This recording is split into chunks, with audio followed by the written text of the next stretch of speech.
تنخواہ میں مالیاتی بدعنوانیوں میں اضافہ ہوا، سوشل میڈیا کو ادائیگی فرضی کمپنیوں کے نام پر کی جاتی ہے، وزیر اطلاعات عطا تارڑ کی پریس کانفرنس۔ ملک میں معاشی استحکام آ گیا، معیشت کا پہیہ چلنا شروع ہو گیا، مہنگائی میں کمی آ گئی، شرح سود کم ہو کر سنگل ڈیجٹ تک جائے گی، وزیر خزانہ کی پریس کانفرنس۔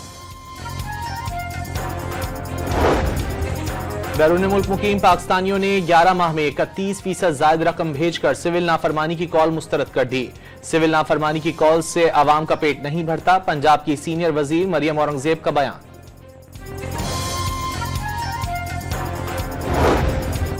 ناقدین کہتے تھے کراچی میں کام نہیں ہو رہا، مخالفین کے منہ اپنے کام سے بند کر دیں گے، بہتری اور ترقی کا سفر اسی طرح جاری رہے گا، میئر کراچی کی گفتگو۔ کوریا کے موان ایئرپورٹ پر لینڈنگ کے دوران طیارے میں آگ لگ گئی، طیارہ رن وے سے اتر کر بار سے جا ٹکرایا، 152 افراد ہلاک ہو گئے۔ صدر اور وزیر اعظم کا جنوبی کوریا میں طیارہ حادثے پر افسوس کا اظہار، المناک حادثے کا سن کر بہت افسوس ہوا، غم کی گھڑی میں ہمدردیاں اور دعائیں متاثرہ خاندانوں کے ساتھ ہیں، شہباز شریف کا پیغام۔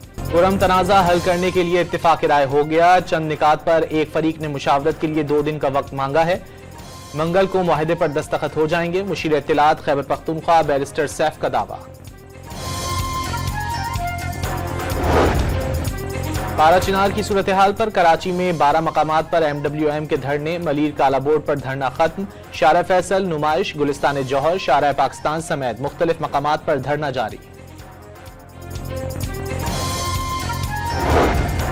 T20 cricketer of the year کے امیدواروں کا اعلان، پاکستان کے بابر اعظم نامزد، بھارت کے ارشدیپ سنگھ، آسٹریلیا کے ٹریوس ہیڈ اور سکندر رضا بھی فہرست میں شامل۔ اور سینچورین ٹیسٹ میں پاکستان کے خلاف جنوبی افریقہ کی دوسری اننگز جاری۔